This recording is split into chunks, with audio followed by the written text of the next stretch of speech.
Please welcome the Executive Director and Chief Executive Officer of the Michigan State Housing Development Authority, Amy Hovey.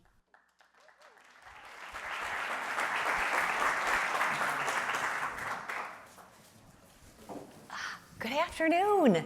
Thank you for joining us for a conversation about the state of housing in Michigan, across the country, and in a few of our cities in the state as well. You know, as you know, because I've said it so many times, housing is foundational to all other things in success in families' lives, whether it's their health, like the preceding session was, physical health or mental health, whether it's educational attainment, economic growth, or even just that social structure we all depend on every day to be successful in our lives. And in Michigan, like across the country, we still have a housing shortage. You know, 2 years ago when I sat on this panel, I said we were 190,000 units short. And we just got our updated numbers, and we're down to 119,000 units short. So that's some great progress over the last couple of years. And I want to say stakeholders have been working really hard. You know, in 2022, MSHDA invested $700 million into housing. In 23, we invested $1.6 billion. Last year, we invested $2.1 billion in housing. Those are big numbers. And we've done it in a few ways. We've got additional partners to the table, both in the private sector and the public sector. We're seeing philanthropy step up in bigger ways to address housing. We're seeing businesses step up and do their part. So we're bringing more folks to the table. The state government has been very generous in appropriating funds and helping us create new programs to really stimulate the housing production in our state. And I look forward to today's panel, because we've got some great speakers. So I'm going to just briefly introduce them and bring them up. So first we have a name that's familiar to most, I'm sure, Arthur Jemison, who is currently the Executive Director of the Detroit Housing Commission. Come on up, Arthur. Arthur's had many roles in our state, and so we'll go through that. But I want to say, when you first took this role, I remember us meeting. And I was so encouraged about your honesty about where Detroit is and your organization is in dealing with housing in the city of Detroit, but also your eagerness to partner and find new solutions and new partners for the Housing Commission as well. So I'm happy you're on the panel today. Thanks for inviting me.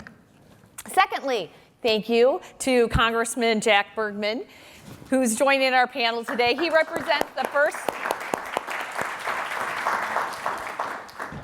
Congressman Bergman represents the 1st District of Michigan and serves on the Housing Armed Services Committee, the House Budget Committee, and the Veterans Affairs Committee in the 119th Congress. Thank you so much for joining us. And I also want to say thank you for supporting the housing bills in the federal government that will really help get us some additional funding to get more housing built in our state. So thank you so much for your support. You bet. And then finally, I want to invite Josh Lunger up.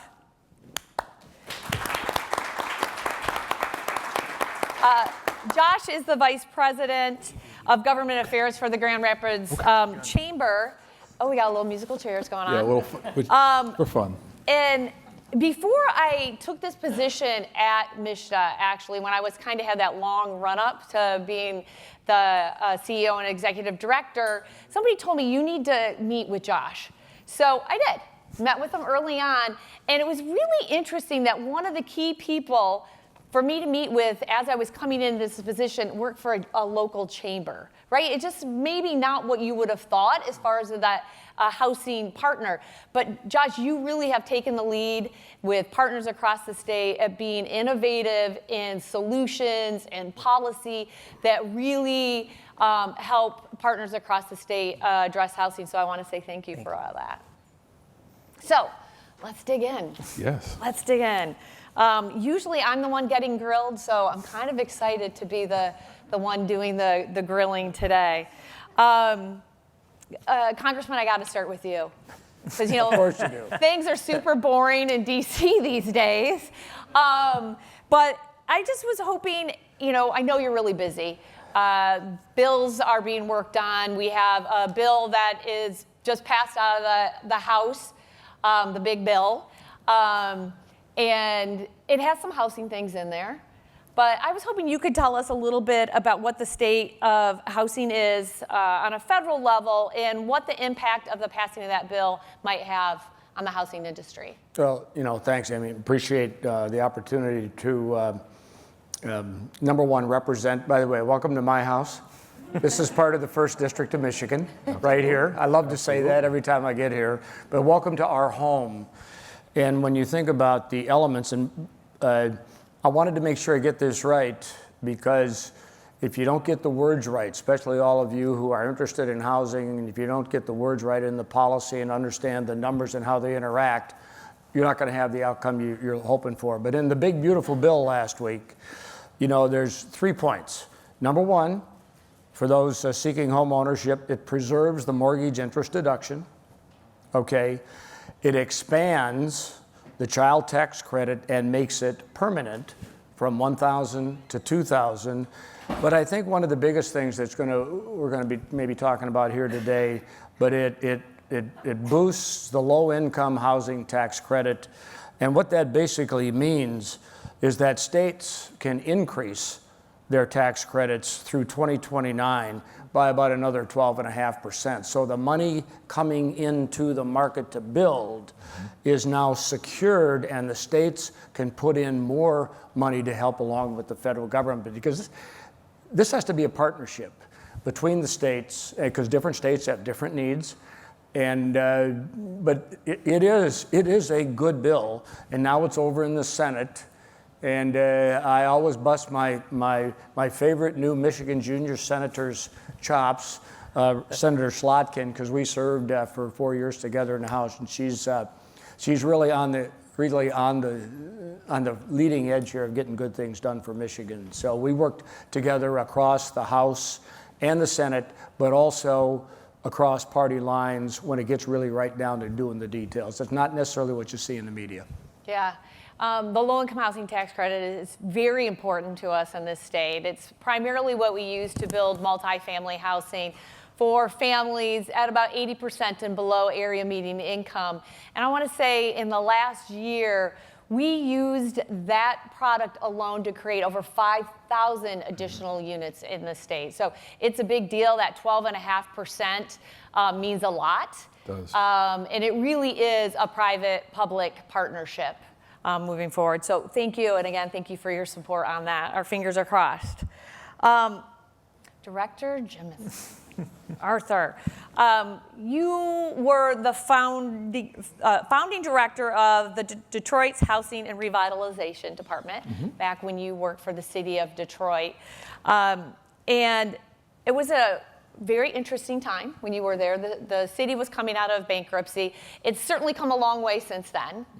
Can you tell me a little bit about how you've seen the housing industry change and the housing market change in the city since that time? Sure. I guess the things I'd want to highlight, maybe just to sort of first wear the hat that I'm wearing now from the Housing Commission standpoint, rents are up, right? And so rents are up, and the way that impacts us at the Housing Commission is the money we have to support vouchers in the market it doesn't go as far as it used to. So I'd say from that standpoint, that's a big impact. The second impact is the same point. Rents are up, right? So it allows more development actors to do more, to bring more capital to the table to redevelop housing in the city. I'd say when I think about then and now, I think the work of the land bank really over the last 10 years has been huge, both initially in terms of sort of selling and rehabbing, and then they were involved in the demolition at the beginning as well. But I think when you look at the way Detroit has evolved, they have had a huge hand.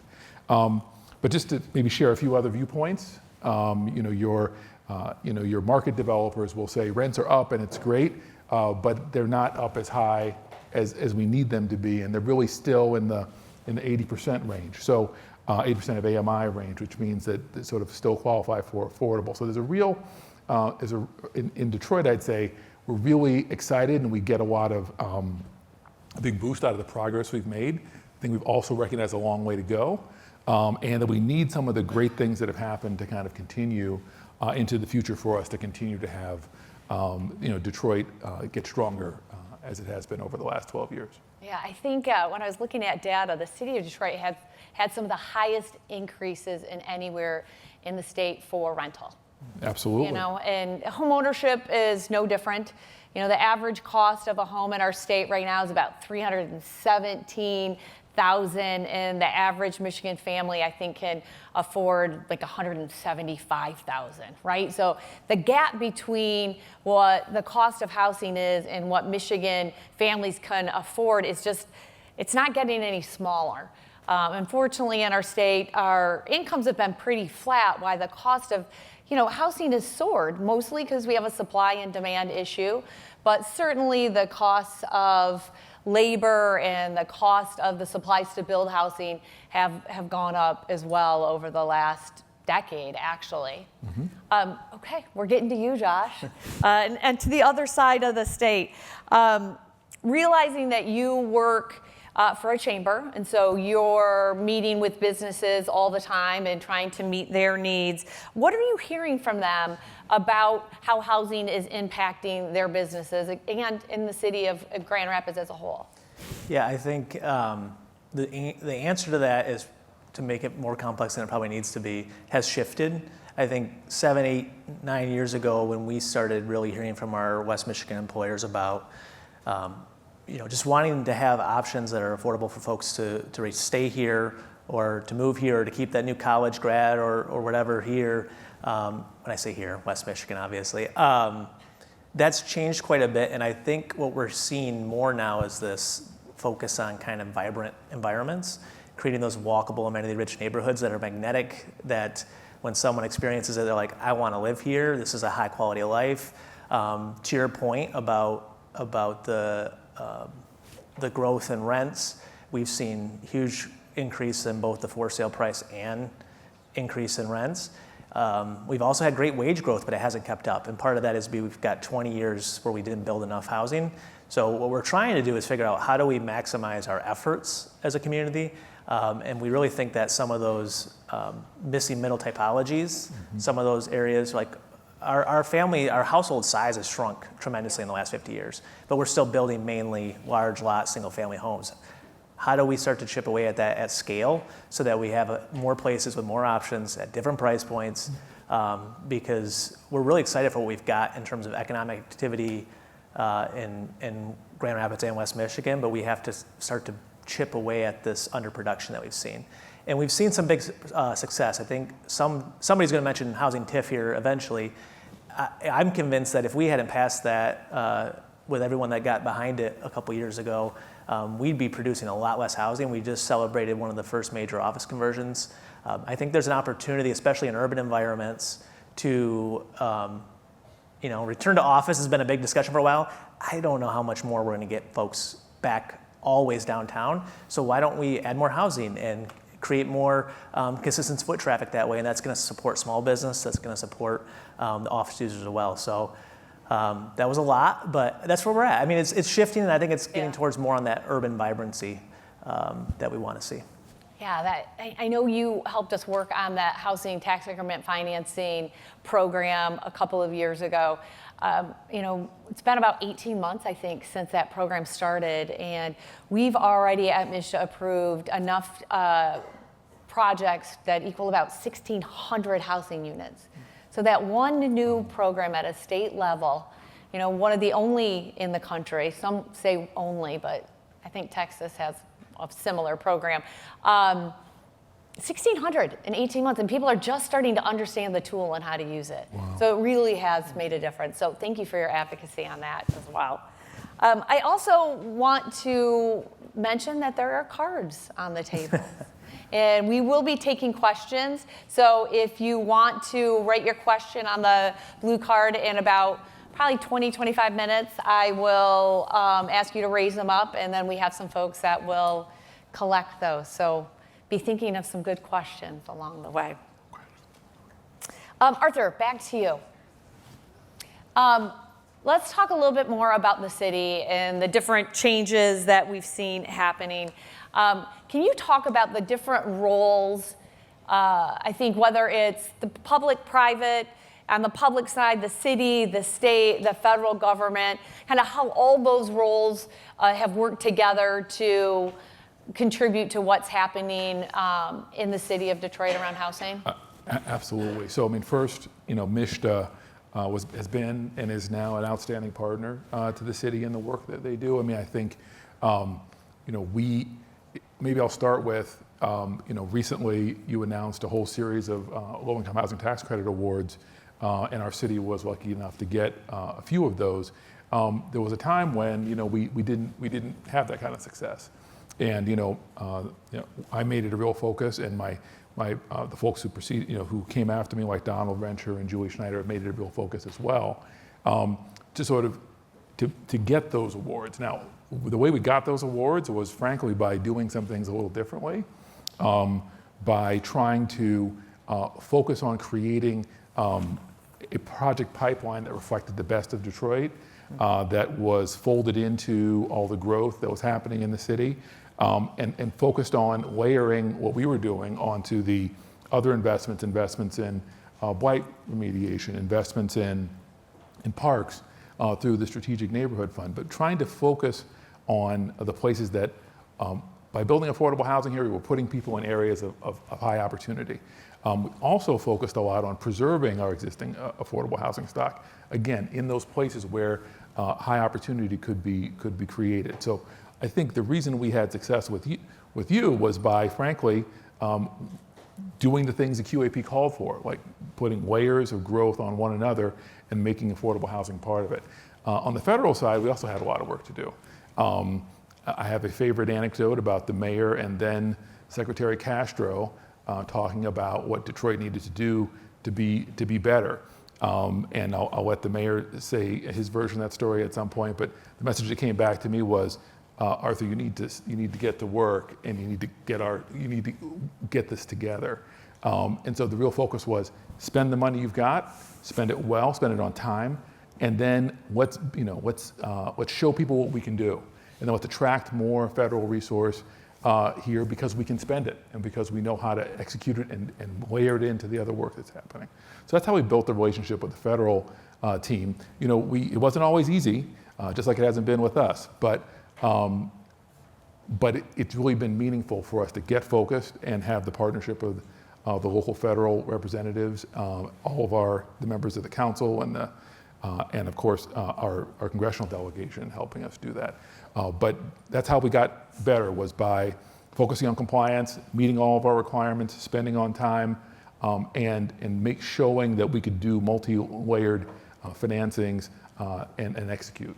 I mean, really, just being a good partner, right? And I can tell you, in the 2 years I've been at MISHDA, the city of Detroit has been a great partner, mostly because they communicate. I mean, really, it's hard for state agencies to be responsive to local needs if no one tells us what your local needs are. We have created, through the implementation of the statewide housing plan, we've created regional housing partnerships across the state, 15. We use those as mechanisms to understand what's happening locally and being able to respond to those plans. We've created the My Neighborhood program that puts about $60 million a year just into being responsive to those plans. But in certain cities, like the city of Detroit, a Donald or a Julie never hesitates to pick up the phone to say, hey, this is a priority for us. Can you help us get to where we need to be? In fact, in our new qualified action plan that the draft was just presented to our board earlier this month, I guess we're still in May, really shows that, because there is now a category that talks about community priority. trying to make sure that the state is matching up dollars to projects that communities want in their cities, right? And so thank you. It's been a great partnership. The city's ability and willingness to partner financially has been imperative too, helping to close that gap. And we're seeing that a lot across the state. There's several counties, Kalamazoo County, Ingham County, Kent County, and in Grand Rapids that have really created these housing trust funds or some variety of that. And it has been very, very helpful in filling the gap and partnering with MSHDA. So we can see that's really instigating a lot of new housing development across the state. Okay, I had a question for all of you. So you guys can be thinking, and whoever wants to go first can go first. You know, we're talking about partnerships, and that's really what it takes to get housing done in this environment. We at MSHDA have tried to be very open to trying new things and working with new partners. I'd like to hear from each of you, what does partnership mean to you? What partnerships have you seen that have helped address housing? Let me take Congressman, the lead. Marines always show up first. Well, maybe after the Navy SEALs, whatever. But if you are trying to put together a partnership environment, no matter what the goal of the partnership is, just remember that I am one of 435 representatives in the House of Representatives. So my pie is split 435 different ways. So to come to with the expectations, and we will work with you, but I have to negotiate with 434 others. Now, when you think about where the federal government can play a role in partnerships going forward is, I think, twofold. Number one, reduce and eliminate the unnecessary federal regulations that don't add value to your communities in trying to build. There's some state regulations, there's local regulations, but to reduce the number of federal regulations that would impact your market space. The second is to create the environment where the federal government, to the best of its ability, and it's not unlimited, to block grant funding that will go directly to the state, okay, and then bypassing unnecessary operations and maintenance expenses of those federal departments that take their cut before that block, that dollar would normally come to the state. So I think those two areas would be a potential here that, I don't know if there's a right size for the federal government, but we use right size for anything. That sometimes means different things to different people, but we definitely, at the federal government level, need to enable Michigan without being overbearing to do what it wants to do. No, I think we, at MSHDA, I know we appreciate that. We know there's some redundancies to the implementation of federal programs. Removing some of those unnecessary barriers will make it easier and more affordable to access those programs and put more money actually into housing. So I want to say thank you for that work. Josh? I think what's hard about housing is a lot of times it gets emotional. You run into challenges of prioritization and other significant things that it can trip you up if you're waiting for something perfect to happen. I think it's important to find the core group that want to take action and are excited and have the knowledge to do it, and just sit with them at the table and say, how can I help you? And we've been doing that a lot in Greater Grand Rapids lately. I feel like we've got some really strong people. What we run up against is this, sometimes people think that every housing project can solve every problem. And you know what, if it's LIHTC here and it's market rate here, that's great. Like we need to get to more of a, see that this isn't a zero-sum game when we're doing these projects, and they actually support each other. And I think having the right group of people that can put together those competing viewpoints sometimes and still move forward is really important. So we're trying to constantly prop those people up because they're great resources for our community, and try to help them remove the obstacles, because it's really hard building housing right now. I mean, we're constantly seeing challenges, and if we didn't have the housing tax agreement financing, if we didn't have the Kent County Housing Revolving Loan Fund, and we didn't have the partners we did, I think we'd be even further behind. Yeah. I want to sneak in one little point, which would just be that I think when people look to partner with the city, they're really looking at, to some extent, for a combination of like a bully pulpit plus some of the capital we get to allocate from block grant awards, et cetera, that we receive. And they're looking for kind of a small p kind of political push to help to get a project approved. And I think that's how we show up as partners. And I think anyone who's worked with the city, knows that, if you got an allocation of funds and you've got an Alexa Bush or a Kate Trudeau or Matt Walters working on it, it's going to happen, right? It's going to get done. And I think that that's been an effective strategy. I mean, we've all been in a mayor meeting where the mayor says, we need to get this done, and he just bangs his head, and he bangs all of our heads against the rules and regs to make sure we're doing it right. Yeah. But that it happens, I think there's a place where, I think everyone at this table will probably agree, where some people would call it deregulation. I probably would call it kind of as of rightism, where we say it needs to be as of right to do something that's going to add housing stock. If you're doing the basic things that you need to do to make housing healthy you need to make it as of right. It needs to be uncomplicated and simple. We recently passed the pilot action at the city council with the help of, again, the mayor and Julie and the HRD team. It's something that acts in a kind of as of right way. If you're doing something for our community, you're going to get to do something else really quickly. And I think we need to have more of that kind of approach. And I think that's probably something that's probably a lot of bipartisan positive view about, because it is a form of deregulation to say, if you're going to add housing to our community quickly, you have a fast track to get your things done. Mm-hmm. Yeah, I got to say that pilot ordinance is a huge win. Mm-hmm. And I talk about it a lot because it is so unusual to have an administration and a city council working hand in hand, being willing to set up a ordinance that, in a sense, maybe takes away their power, right? Right. And for those of you who aren't familiar, it is a payment in lieu of taxes ordinance. So in a very short way, it helps subsidize the development of housing by giving a tax abatement.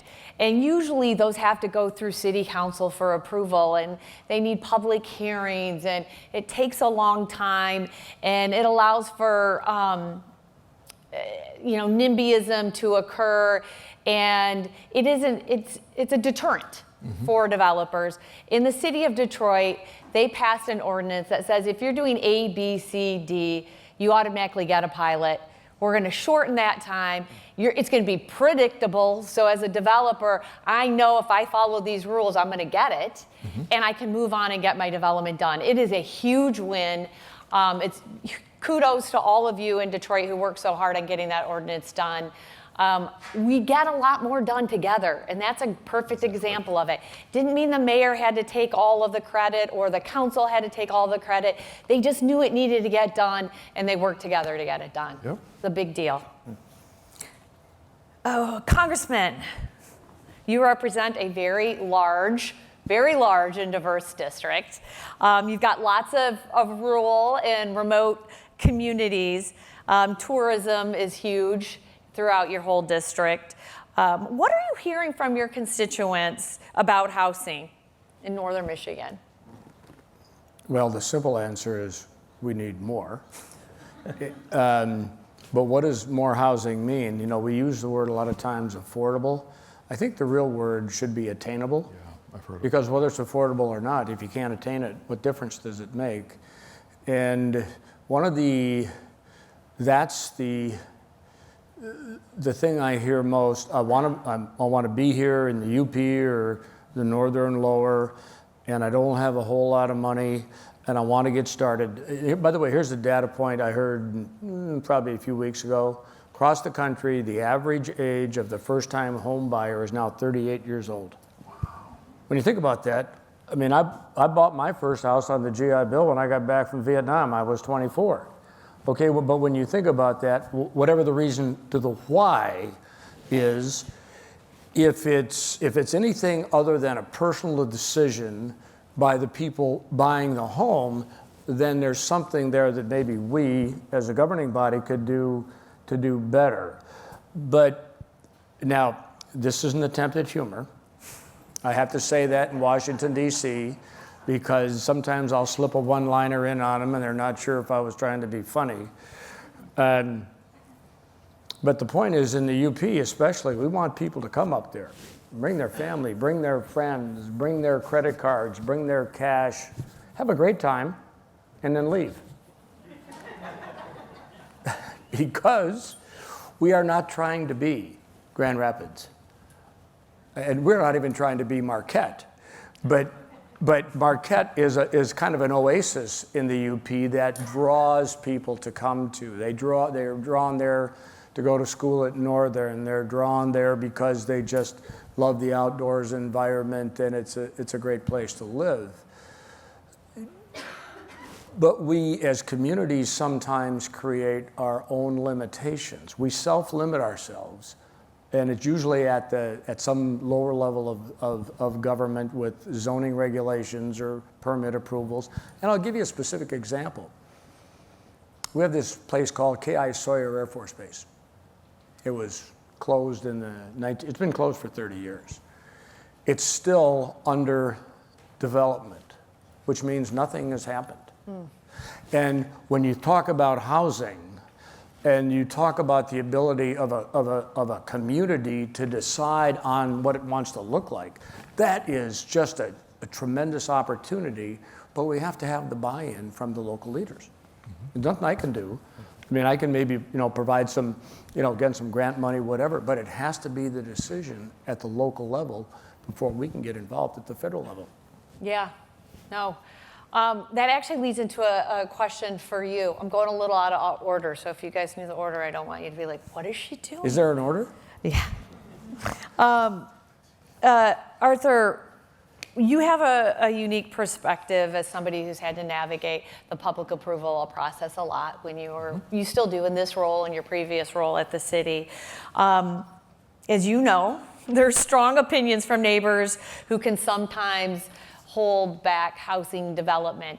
Kind of in line with the congressman said, we want to develop what people want, but sometimes there's diverse opinions about what people want within their communities. Tell us a little bit about your suggestions and how you navigate public engagement to make sure that folks are heard, the government is making the right decisions, but that housing ultimately is built to meet the needs of the community. Okay. I guess I'd say the way I'd answer that quickly is like a couple of things. So I think one of the things that people don't do, and I had the luxury of, before I did some of these things, being a private vendor who worked for developers to help them permit projects. I think people don't think about it as much like you're organizing a campaign for your project. You're organizing a campaign that has like a whole series of important milestones that need to be understood and celebrated, and you need to really have control of and understand that permit list and treat each one of those permits like it's a campaign event. I mean, obviously not with confetti and stuff like that, but you need to be, because what you're doing is you're really crystallizing public opinion and a view about what you're doing. And if it was important for your project to happen and make you money and help and contribute to the community, of course you're going to go and have a meeting before the meeting with a citizen who might be able to sway opinion. Of course you're going and find out what they want, what's really important to them. You're going to find out why they're concerned. You're going to engage both the people who are in support and the people who are against, and you're going to treat it just as seriously as it matters. The other thing I'd say, and I remember this about even my sort of public-oriented partners and public-oriented clients as a consultant. I think developers, we can get into sort of, I'll join the group as I criticize them. They'll say, look, I got to get my project to pencil, it's got to work, it's got to make sense. But then when you're the government, you have to remember, at some level, we have the power, right? We have the power to move the administrative pieces forward. And so do I have 5 more minutes to hear from another citizen about what their concerns are? I think I do, right? I think it's my job to have a little bit more time and to sort of remember what the power dynamic is. And then, so when you do take action and you do push for something, it's like, well, we spent time engaging people on all the wide range of opinion, and this is why we're doing this, and to own it. And I think that is something that, developers don't always think about, but it's our job in partnership with them to sort of lift it up. I can't tell you how many times I've talked to a developer and they've said, well, why won't they get excited about this part? And I'm like, well, honestly, did you tell them about that part? I mean, did you tell them about the fact that the project's going to do this? I mean, you're doing a lot of things. They want to hear about it too.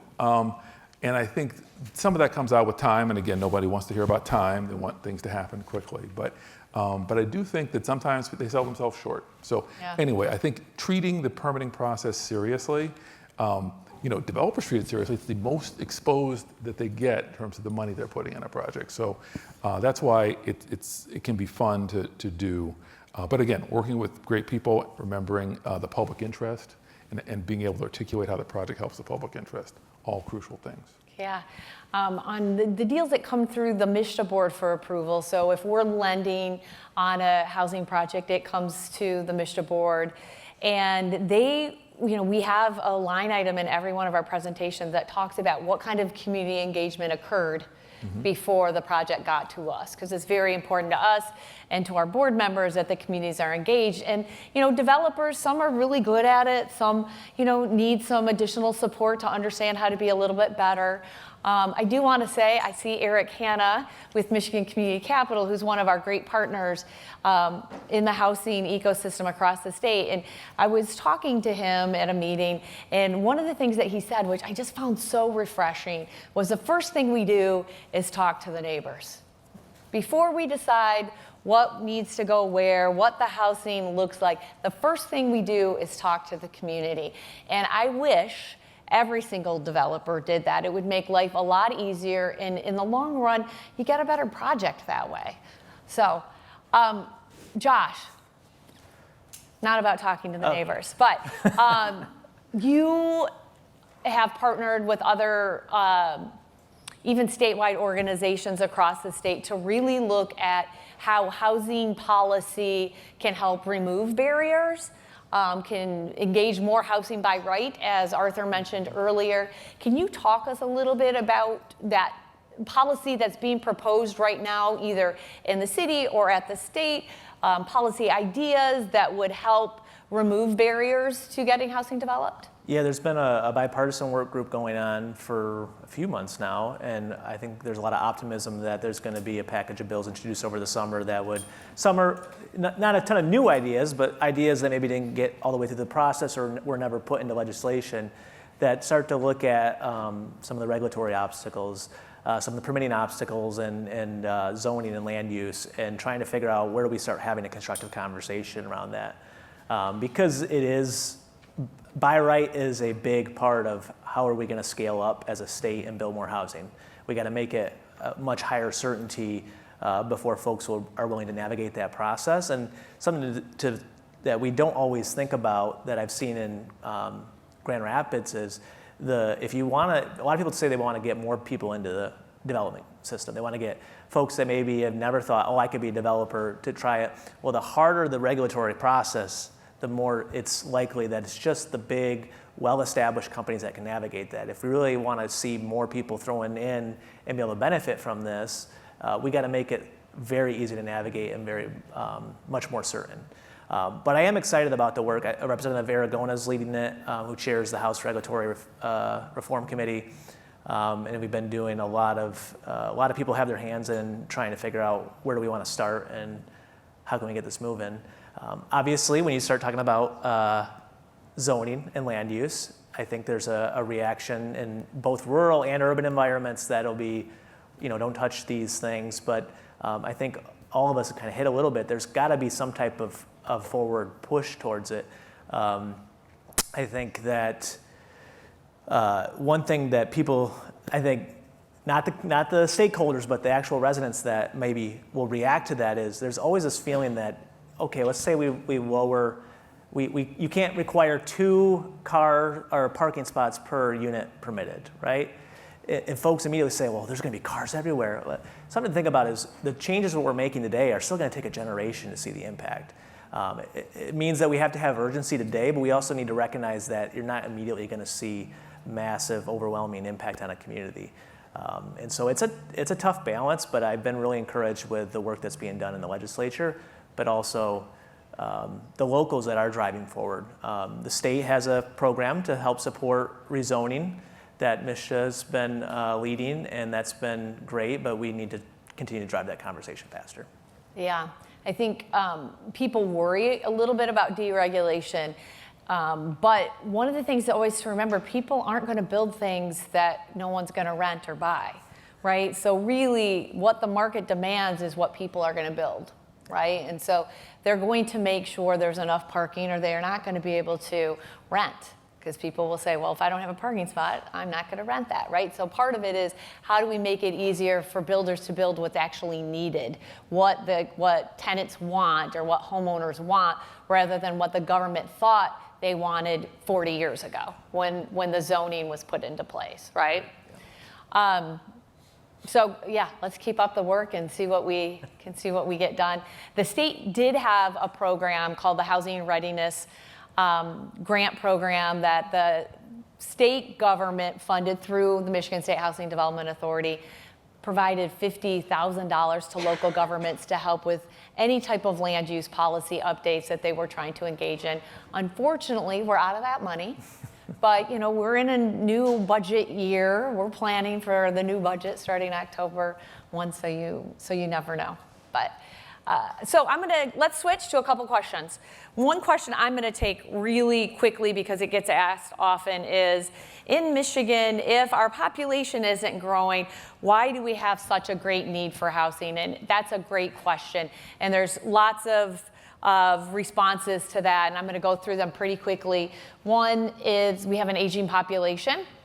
And so a lot of homes that used to house 5 people are now housing a single person. It's sometimes difficult for our aging population to move out of their homes for lots of reasons in which I won't take to go into that, or they choose not to. So our housing size, meaning the number of people in each of our homes, has shrunk. In addition, we have a beautiful state. And so lots of folks, especially during the pandemic, decided to buy a second home here. Whether their primary home was here or their primary home is in another state, they decided to come here and buy a second home. We've seen a big increase in our short-term rentals, again, because people love to visit the state, especially the congressman's district, because it's very beautiful. The state overall had huge demolition programs in a lot of our urban cities funded by the federal government. Thank you for that. It did help us remove a lot of blight, but also at that same time, those were homes that people once lived in. And then, quite honestly, sometimes the homes aren't in the right places with the right amenities that we need them in. So all those things have contributed to our lack of housing. We stopped building in 2008, really at the level we had prior to that, and it's taken us a minute to catch up. But with that, I'm going to go on to another question from the audience. Okay, when it comes to both cost and speed to market, both manufactured and modular housing simply can't be matched. Unfortunately, NIMBYism is alive and well in local government. How can we better push or incentivize local government to look beyond mixed use and traditional single-family homes? And Josh, maybe I'll push that to you first, why others, because you really are working on kind of making zoning more And I'm a big fan for housing. The flexible. answer is yes, and we need it. And I think there's stigmas attached to certain types of housing. It depends on where you're at too, where it's at. But I think one of the solutions we've found just simply in West Michigan is when you ask people, would you want to live here? Don't just say modular housing or something like that. Show them a picture. Show them what it can be and say, the cost of this is going to be X. Is this the type of a product you want in your community? And it tends to be received a lot better than asking people. If you ask people what they want, they typically say, I want a single family home. But if you show them many options, I think you'll get a better result that's more indicative of where the community is. And like you said, our house, even as population has shrunk in some parts of the state, our number of households have grown, and there's a lot of folks that could make really good use of a starter home that's a modular house or some other alternative, and not wait till they're 38 to buy. That really made me sad today to start out, that 38 is now the average age of that first-time home buyer. And hopefully some of the things that everyone's working on can help bring that back down. Yeah, I know. As my kids are getting to that age of moving out of my house, I want them to move out of the house. They need to be able to afford to live somewhere. And I want them in our state, right? I think that's right. And I don't know if anyone else has other comments. I know I would have one very quick one, because I was in Austin, Texas 2 weeks ago on a House Armed Services bipartisan Codel. But one of the companies we visited is doing 3D printed housing, concrete, and we were kind of focused what they could do aboard a military base. Okay, I was blown away by not only the level of technology involved in this, how cool it really looked. Okay, how sustainable it was. It checked for me all the boxes that, as we would look at, again, in my role on armed services, to look at how do we create that housing environment aboard a base that the young men and women and their families want to live in while they're serving. And why not? Why not try something different? Because I can tell you for a fact, my oldest granddaughter just finished her first year at Baylor. She was born and raised in Chicago. But the point is, she is getting, and I made a mistake when I told somebody she was going to be a decorator, an interior decorator. She says, Papa, it's architectural design. I'll let somebody else decorate it. But when you look at these youngsters and their view of what they see as their house, affordable, safe, family-oriented, in a community that maybe looks a little different than where their parents or grandparents grew up, but nonetheless, it lights their fire to say, I can achieve that home ownership because it fits everything from my budget to my dream. Yeah. And we've seen and we've supported a lot more modular and manufactured projects across the state. And I know there's some work being done in Detroit. I don't know if you want to touch on that or not, Arthur. No, we're thrilled about having one of our major redevelopments is going to use modular. We got a developer who owns a modular factory. He's using it. Whenever someone talks about modular, I have certain things happen when you're doing this for a long time. 30 years ago, they said, we're going to do a modular project. Everyone knew that's never going to happen, right? And then, 20 years ago, well, we're going to do a now we're really starting to see it get executed at scale, and you're seeing people, all the things you would hear about if you'll save a lot of money on your interest rate by performing more quickly, but I think some of the reasons are the technology's better. I think people are more open to it, and why does it matter that people are more open to it? Is because they'll let their local zoning authorities, they'll let their regulators, they'll let their reviewers they'll tell them, hey, try to do that. Let's try to get that to happen. And I think actually that's got to be hand in hand with the innovation. It's got to be local willingness to adapt and accept the innovation. We've recently in Detroit had three or four companies put modular and experiment with modular methods. So we're learning about it. Sometimes we're learning stuff about ourselves we don't love, but we're learning a lot by doing it. And I'm excited about the development we're going to have over at Parkside, which is going to use modular construction methods to deliver the phases. Yeah, I know. I love, like the first time I heard about using modular to do a multi-story, multi-family, and they just kind of stack them. It's pretty cool. It is. And to your comment, Josh, and yours as well, Congressman, when you get into these innovative housing developments, they're just gorgeous. So you can't tell, right? Like it doesn't have and should not have the stigma that maybe was put onto manufactured, modular, or even 3D printed homes. We need to be open to look at new ways for production. Sometimes the quality is actually even better because you're in a solid environment when you're building the homes. So yeah, great question. I'm going to say yes to this, but I want to hear your guys' answer. Do we need more tools to support for sale and rental housing for families, like even above 120% of AMI? Like what are we seeing? At MSHDA, we have very little funds for even between 80 to 120%. We're primarily funded by the federal government, and right now the federal government has no housing subsidy for over 80% of AMI. But because we have such a shortage and because our housing is so expensive, folks at 120% of AMI are finding it difficult to be able to find housing they can afford. What are your thoughts on that? I mean, attainable is a concept. I think that Yeah. it's a word. It starts to explain a certain, or put some brackets around a category of work that needs to be done. I mean, obviously, I'm in a different line of work. I'm more focused right now on very low income people, but in other roles I've had, finding the right solutions for attainable housing are crucial because again, when that is a signal matter that you shared about 38-year-old people being first-time home buyers. You would like it to happen sooner. I think when we looked at the coalition that pushed a lot of these bills with MSHDA and others, we saw a gap from 80 to 120, and that was kind of where we settled. And a lot of that is because we need to see those type of products being added. And the higher end of the market was still providing. I think we always need more stuff, and if someone has a great idea, I'd love to hear it.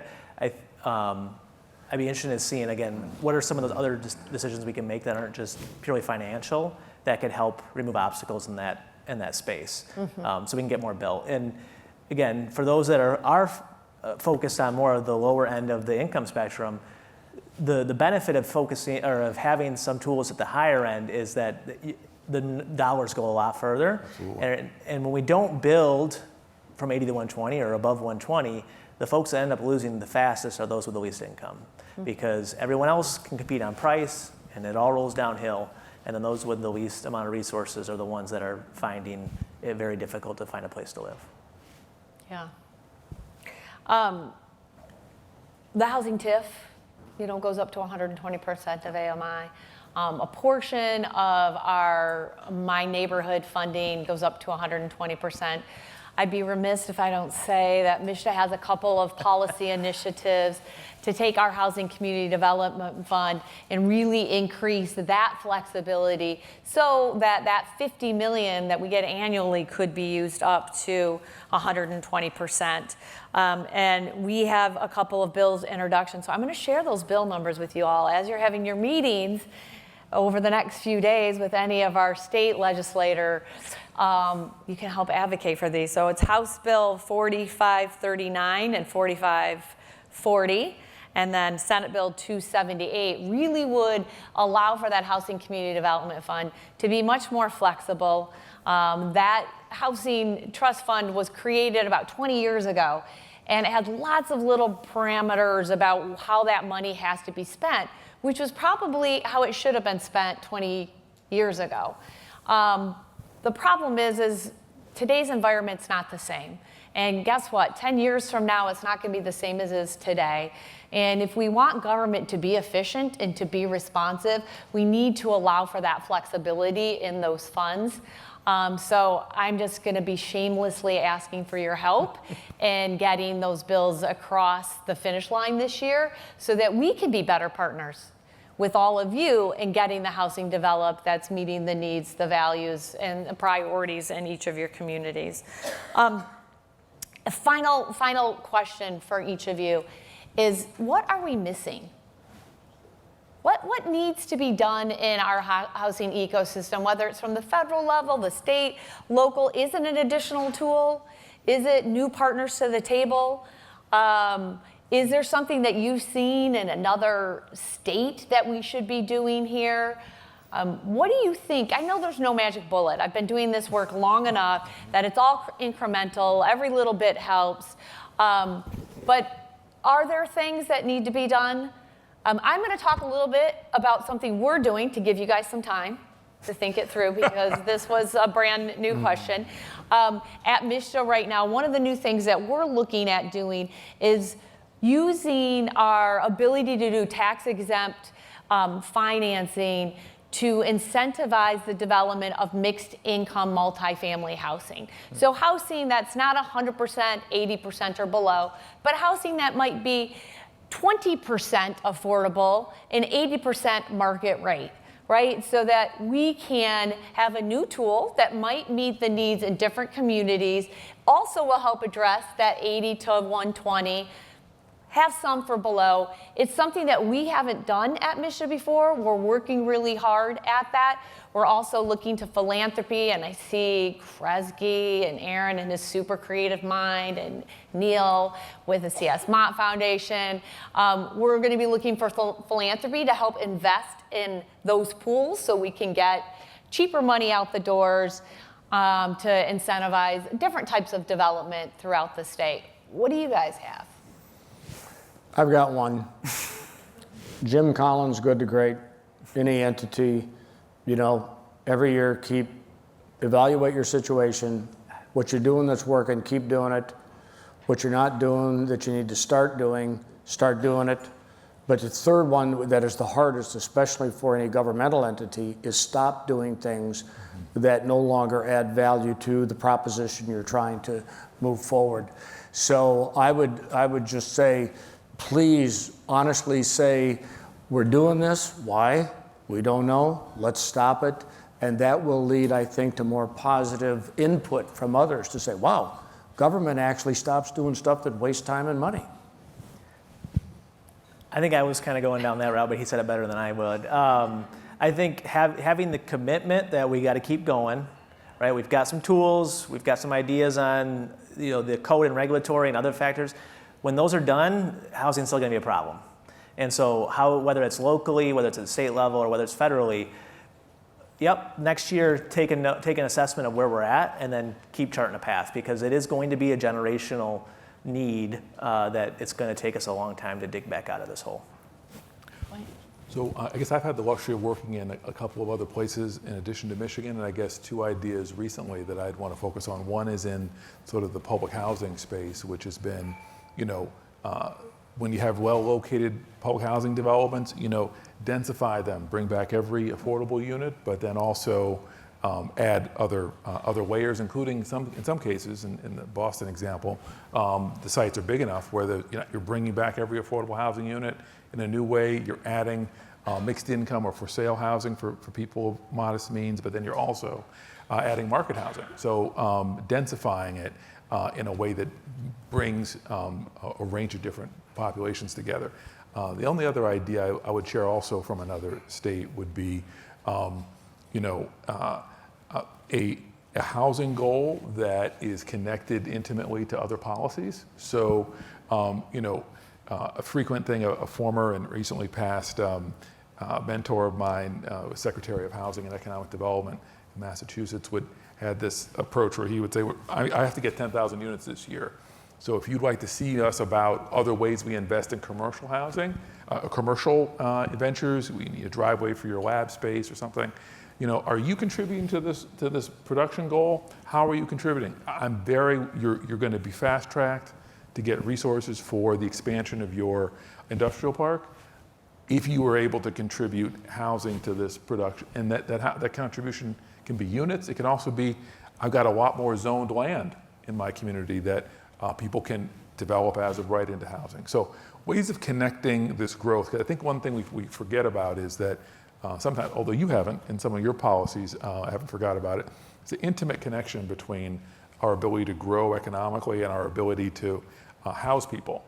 It's people that drive the economy, especially now when we're kind of in a different era. People drive economic opportunity, the talent does. So how do we get the talent here to build? You got to connect the housing to the economic development efforts. Yeah, and we're doing it in a couple quick ways, I'll say. We certainly in how we allocate our low-income housing tax credits in this new QAP really has points for locating your housing development during or near areas of high job growth. So we're really kind of forcing people to build housing for economic growth. And then, of course, earlier this year, we launched our employer-assisted housing program, which matches employers' investments into housing, whether it's for their own employees or just workforce housing in general, dollar for dollar, right? Whether it's land donation, money for subsidy, down payment assistance, rental assistance, really trying to leverage and make that connection a little bit more clear between economic growth and housing, because it's needed. But I love talking housing, so I want to say thank you guys so much. This has been so fun having you here. I appreciate all that you guys do to support the housing development in our state, and keep up the work. Let's give them all a round of applause. Thank you.